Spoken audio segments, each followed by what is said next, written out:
In the endless silence of deep space, there lies a forgotten planet, a wasteland shrouded in eternal night. No life, no movement, no sound, only the cold whisper of ancient winds across black stone. To the Imperium of Man, it's just another dead world among billions. But beneath the crust, buried miles deep, an ancient empire sleeps. For 10 million years it has waited. Then, without warning, a faint vibration echoes through the depths. A whisper, a pulse, a heartbeat of machinery long thought dead. The tomb begins to stir. A single green spark flickers to life in the darkness. Power conduits buried beneath layers of dust and bone shudder awake, channeling energy from the planet's molten heart. One by one, the ancient systems reactivate, sending ripples of electricity through the metallic corridors. The silence breaks with the sound of humming power, mechanical grinding, and 1,000 tiny metallic feet. Canoptech scarabs, small insect-like machines, forged from living metal, scuttle from their hives. Their eyes burn with green light as they flood the tomb's corridors like a swarm of black locusts. They scrape away centuries of grime, repair broken conduits, and reconnect forgotten machinery. They are the caretakers, the cleaners of eternity, preparing the tomb for its awakening. In a colossal chamber the size of a city, rows upon rows of stasis sarcophagi stretch into the shadows. Within each lies a figure, tall, skeletal, and unmoving, warriors of an age older than mankind itself. They have slumbered longer than the stars above have burned. The air trembles as power flows into the chamber. Green energy coils through the sarcophagi like serpents. One by one, the seals begin to crack. The light grows brighter, and the first of the Necrons awakens. His photoreceptors flare open, glowing like emerald suns. The Overlord rises. His armor gleams like black glass etched with the sigils of a dynasty lost to time. His name echoes in the digital archives as Imhotep Ka, Lord of Kentep 9. Once a ruler of billions, now the lone god-king of a dead empire, he stands perfectly still, processing the flood of data crashing into his mind. Fragments of memory flash through his consciousness. The war against the old ones, the curse of biotransference, the betrayal of the star gods, and then the great sleep. Status report. His voice grates, a sound like thunder through stone. A hovering drone, ancient and loyal, descends from above. It transmits data directly into his neural core. The Overlord sees it all in an instant. Half the tomb still dormant. Several sectors collapsed. Defense grids offline, orbital relays silent. But the planet's core still pulses with power. The systems obey. The tomb lives. He gazes upon the long halls before him, now flickering with life once more. The hum of the tomb fills the air. The long night ends, he says coldly. Kentep 9 awakens. Far above, the planet's surface trembles. Great metal spires rise slowly from beneath the sand, spearing through the crust like the bones of a god reborn. Lightning crackles across them as atmospheric shields come online. The once dead world begins to glow faintly green under the stormy sky. Deeper within, the process continues. Thousands of Necron warriors rise from their stasis chambers. Their eyes ignite in perfect unison. They move mechanically, their footsteps echoing like synchronized drums of war. Once they were men with souls and dreams. Now they are machines with one purpose, obedience. But the awakening is not without chaos. In the lower vaults, something goes wrong. A stasis field collapses too early. One of the Triarch Praetorians awakens in confusion. Its systems glitch between ancient programming and corrupted data. It lets out an unearthly metallic shriek and attacks its own kind. The air fills with the screech of tearing metal as it slashes through a squad of warriors. Before the chaos spreads, a figure steps forward. A cryptech, one of the Necron technomancers. Sparks dance from his staff as he channels a surge of energy that freezes the Praetorian mid-strike. The machine convulses, shatters into fragments, and falls silent. The cryptech turns to the Overlord.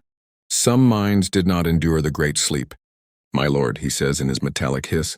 Then they are weak, the Overlord replies coldly. And weakness will be erased. From his throne chamber, he gazes up at the holographic projection of his world.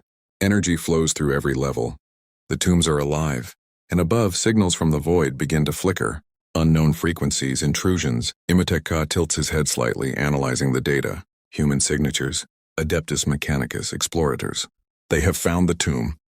He watches their movements through ancient surveillance relays. A group of human archaeologists and tech priests stand at the edge of one of the outer vaults, marveling at the metallic corridors and glowing glyphs. They do not understand what they've awakened. They think they've found ruins. They think they've discovered history. They have in truth disturbed death itself. The Overlord issues a silent command. His voice spreads through the neural network of the tomb like a signal of doom. Eliminate the intruders. From the shadows above the humans, canoptek spiders stir, their multi-limbed forms dropping silently from the ceiling. Green light pulses through their eyes as they deploy swarms of scarabs. Hundreds of them, crawling across the ground. One of the explorers looks down. He barely has time to scream. Before the swarm covers him completely, flesh dissolves in seconds. Bone crumbles. Another fires his laser gun wildly, but it is useless. Gauss fire erupts from the corridors, vaporizing everything in its path. Within moments, the entire expedition is gone. Nothing remains but scorched sand and echoing silence. The Overlord turns away from the hologram, his green eyes dimming to slits. Purge complete, reports the cryptek. Good, the Overlord replies. Let this world remain unknown. The galaxy will remember us soon enough. As the tomb hums with fresh energy, the camera of your imagination pans upward through the layers of the planet, through the rising metal spires, and out into the void of space, where a single monolith begins to ascend from the surface, breaking free of the planet's crust. It hovers in the silence, its black pyramid surface glowing with ancient runes, and somewhere across the galaxy other tombs begin to stir in answer. The Great Awakening has begun. The stars will tremble once more before the march of the Necron Empire. The storm rages across the surface of Kentep 9. Green lightning splits the heavens, illuminating vast metal spires rising from the wastelands. The air hums with energy. The ground vibrates under the rhythmic pulse of awakening machinery.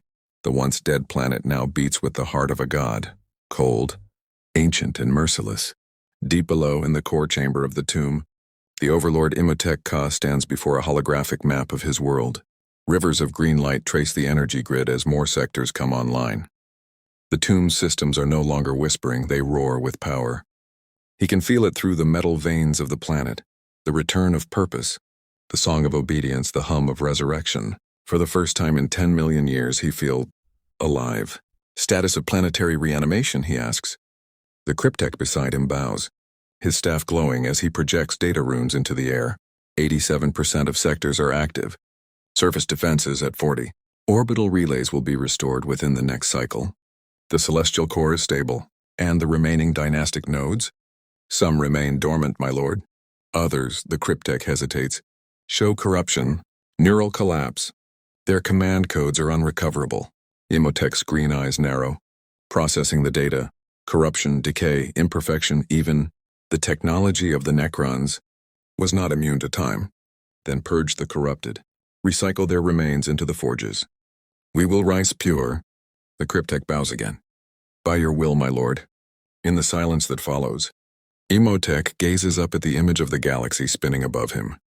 So many stars, so many civilizations crawling like vermin across worlds that once belonged to his kind. Humans, orcs, Eldar, even the twisted servants of chaos. All unworthy, all temporary.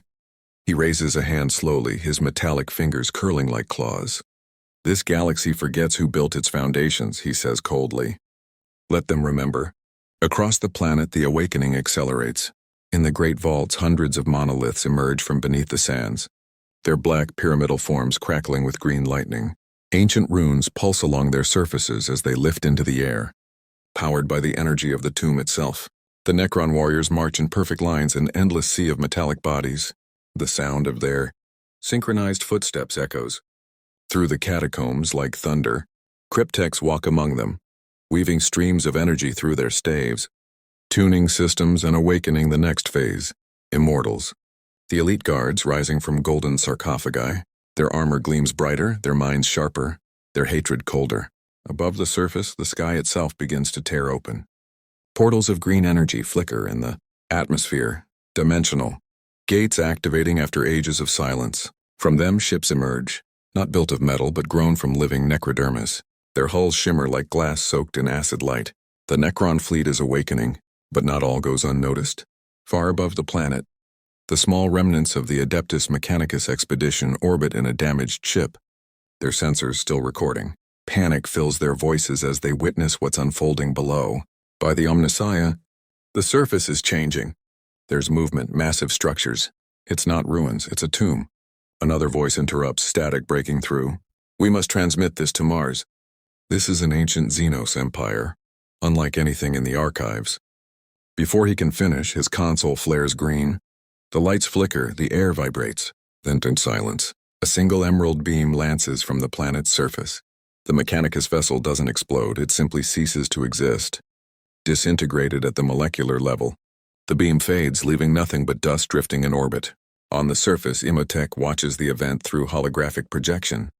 His metallic jaw twists into something that might once have been a smile. No witnesses, he murmurs. No mercy.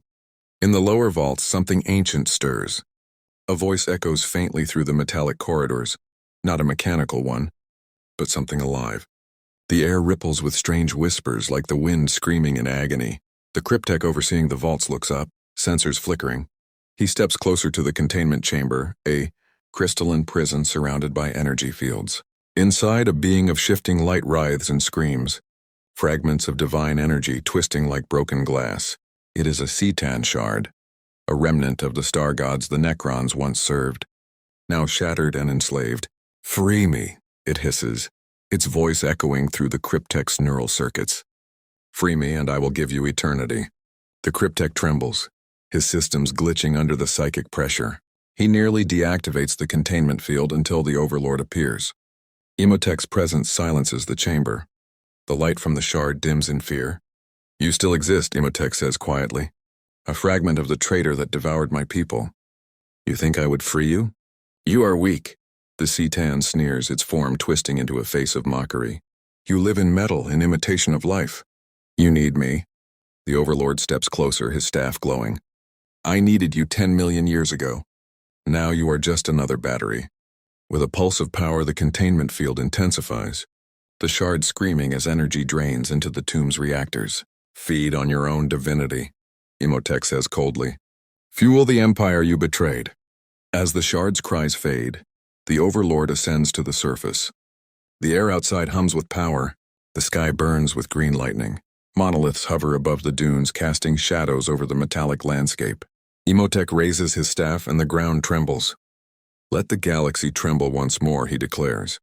Kentep-9 rises. The tomb world's planetary engines ignite. The sands part as the surface shifts and folds, revealing colossal landing platforms and shipyards. Massive pylons rise like mountains, spewing energy into the sky. Dozens of night scythes, sleek, crescent-shaped ships launch into orbit, followed by doomsday arcs armed with weapons that could vaporize a continent. From orbit, the planet now glows with green energy like a second sun. Across the galaxy, distant worlds detect the signal.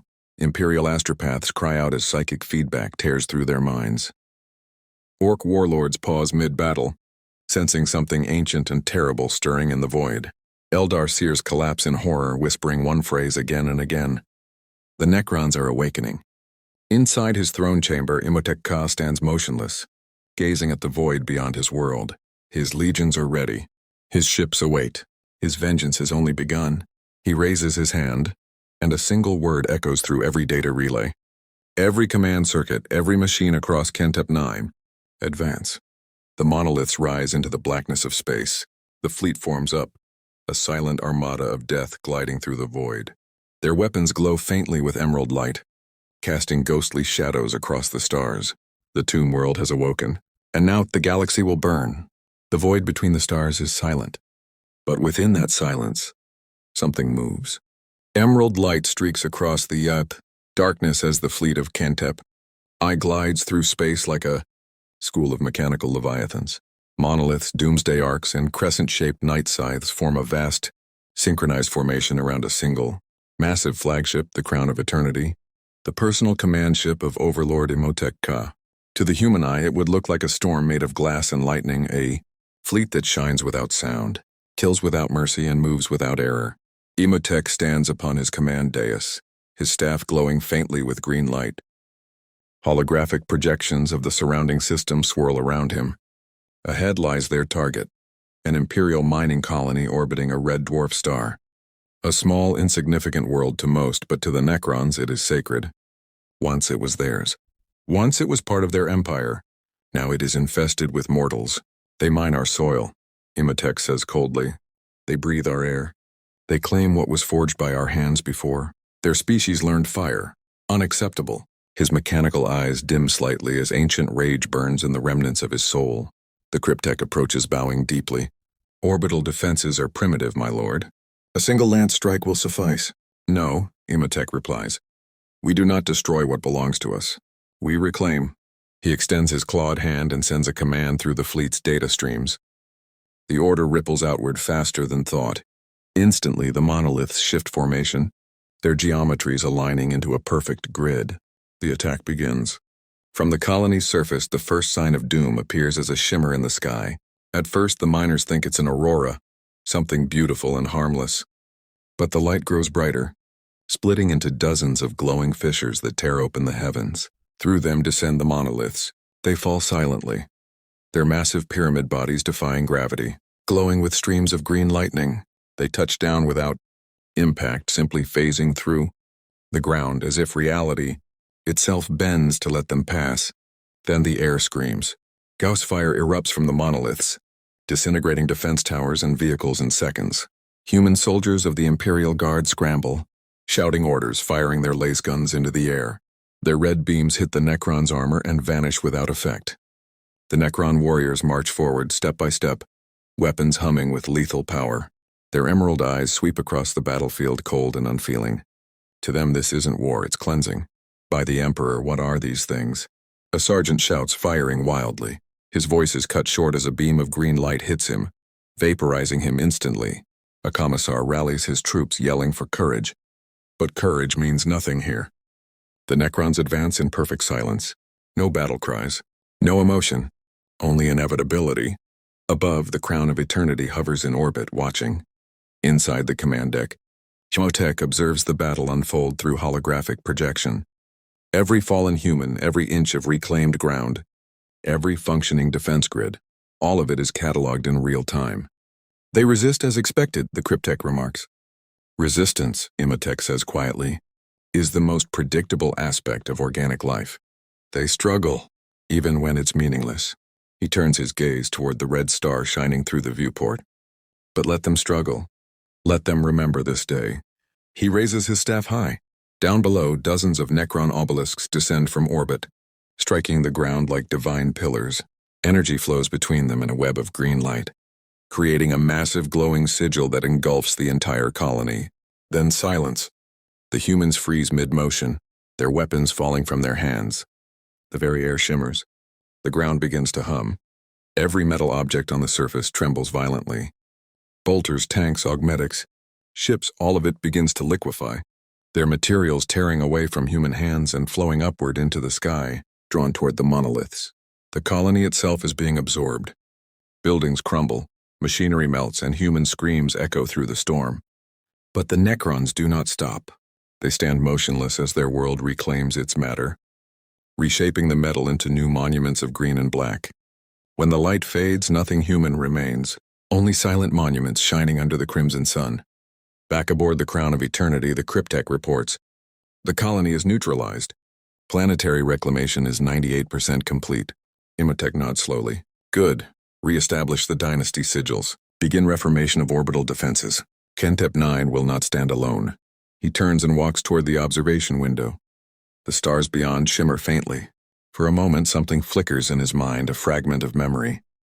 A vision of what once was. His people, still of flesh and blood, cities that gleamed like suns, the laughter of a world before metal replaced soul. He feels it for only a second before the emotion fades into nothingness. Emotion, he mutters, his voice low. A malfunction of memory. Purge it. The cryptek bows but hesitates. My lord, sensors detect movement in the outer system. A warp signature. Multiple vessels inbound. Immerse's gaze hardens. The Imperium responds faster than expected. He flicks his hand and a new hologram appears. Several massive Imperial cruisers emerging from the warp. Weapons charged, shields active. The humans have come to investigate. Bring the fleet to battle positions, Immerse commands calmly. Let them see the price of trespass. Moments later, the void between the fleets ignites. Imperial lance batteries fire first, beams of white light slicing across the darkness. The Necron ships move not to dodge but to phase. The beams pass through them harmlessly as if the ships are ghosts. Then the Necrons retaliate. Emerald beams of pure energy erupt from the fleet, cutting through Imperial ships like knives through paper. A cruiser vanishes in a single strike, reduced to molten debris. Another's engines overload, exploding in a wave of fire that spreads across the void. But the Imperials are relentless. They unleash torpedoes, fighters, and macro cannon fire. A single Necron ship takes a hit, its hull splintering in slow motion before the metal reforms instantly, repairing itself mid-battle. Inside his command ship, Imhotep watches without emotion. His voice cuts through the storm of war like cold steel. Increase firing solution. Target their flagship. The Cryptek obeys. The Necron flagship's main cannon glows bright enough to outshine the star. The weapon fires, a beam so powerful it bends space itself. The Imperial flagship, the Gloria Invictus, doesn't stand a chance. It disintegrates instantly. Its remains scattered across the void like ash in the wind. The battle ends as quickly as it began. Silence returns to the stars. As debris drifts through space, Imhotep descends from his dais. The Imperium is nothing, he says coldly. Their strength is built on decay. We are eternal. He turns to his cryptek. Send the signal to the other tomb worlds. Let them awaken. Let the galaxy tremble beneath the return of its true masters. Across the cosmos, faint signals echo in the dark, ancient frequencies long thought dead. One by one, other tomb worlds begin to stir. On distant planets, mountains crack open to reveal shining monoliths. Moons tremble as buried armies rise from their graves. The Necron awakening has begun, and far beyond even Imhotep's reach. Something older, something greater awakens in response. The Silent King stirs. The stars burn green once more. The age of the Necrons has returned. The galaxy will never be the same again. If you enjoyed this dark journey into the awakening of the Necrons, don't stop here. The real war for the galaxy is only beginning. Subscribe now, hit the notification bell, and join me as we dive deeper into the rise of the ancient Necron Empire in Episode 2. Drop a comment below. Tell me which faction you think can stand against the Necrons, or if any truly can. And the stars are trembling, and you don't want to miss what happens next.